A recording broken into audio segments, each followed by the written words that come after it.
According to information, the Danish government has allowed Ukraine to use its F-16 fighter jets. This was announced by the Danish Foreign Minister, Lars Løkke Rasmussen. The top official stated that Ukraine can use the F-16 as soon as possible to strike important military targets in Russian-controlled territory and as long as the action complies with international law.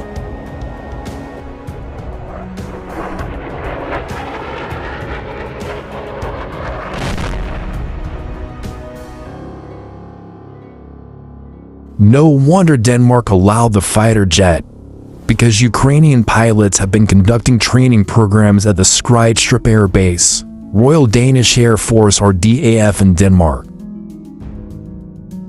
At least 14 pilots have completed their training, including language and flight training, with the aim of modernizing Ukraine's air force and improving its defense capabilities against Russian aggression.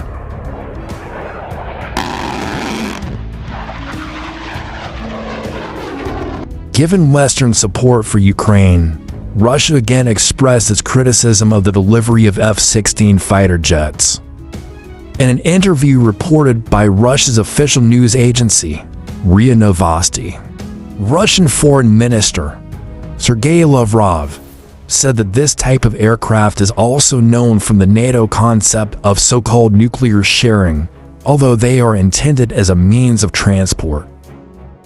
Therefore, we can only view the delivery of these systems to the Kiev regime as a deliberate signal by NATO in the nuclear field, he added. Despite Russia's propaganda service, it has repeatedly described the delivery of F-16s to Ukraine as a potential nuclear threat. However, there is no doubt that Ukraine can equip its aircraft with nuclear weapons.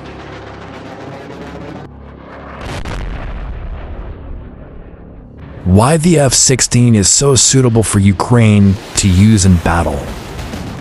Because the multi-role fighter jet is capable of performing various tasks such as air protection for troops, attacking ground targets, attacking enemy aircraft, and intercepting missiles, and can effectively adapt to various situations in all weathers.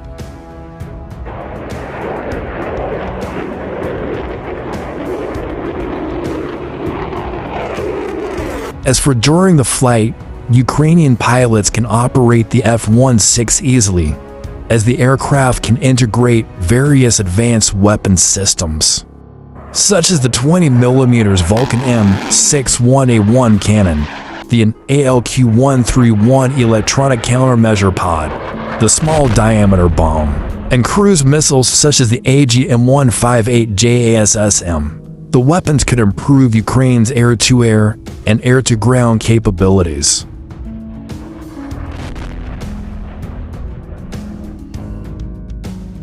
In addition, the F-16 that Ukraine will use is certainly superior, rather than old Soviet-era aircraft such as the MiG-29 and Su-27. Because the F-16 has a more powerful radar and better resistance to jamming. This allows Ukrainian pilots to detect Russian aircraft at greater distances and remain within range of Russia's frontline air defenses. The F-16 is powered by either Pratt & Whitney F-100 or General Electric F-110 turbofan engines. This engine helps the aircraft reach top speeds, more than Mach 2 or 2,500 km per hour at altitude. Also, its afterburner capability ensures fast acceleration and maneuverability, thus improving Ukraine's performance during combat situations.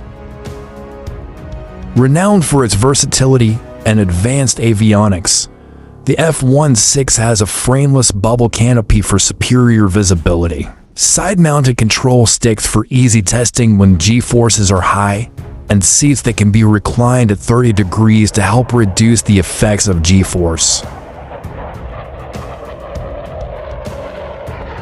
Meanwhile, the operational range of the F-16 varies depending on the mission profile and payload. With internal fuel, The aircraft has a combat radius of about 550 kilometers in both high and low missions. However, with external fuel tanks and aerial refueling, this range can also be significantly expanded, allowing for long-range attacks or prolonged patrol missions.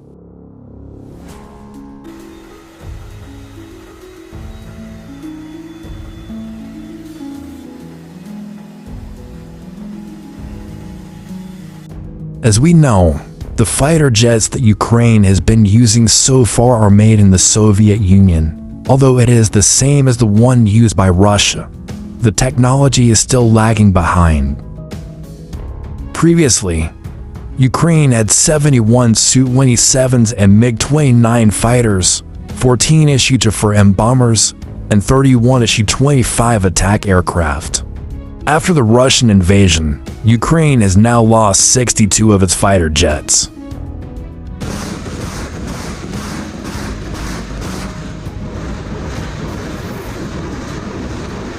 Denmark, which decided to deploy 19 F-16 aircraft, is part of the Royal Danish Air Force fleet.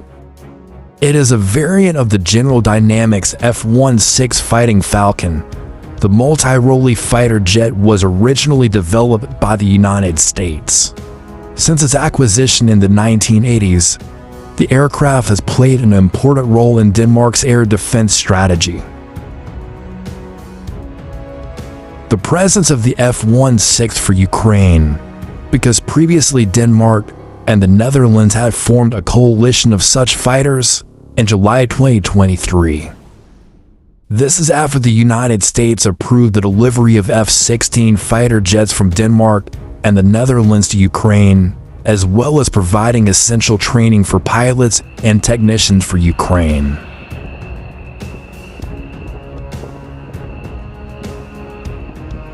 So far, the Netherlands and Denmark are the first countries willing to provide F-16s to Ukraine.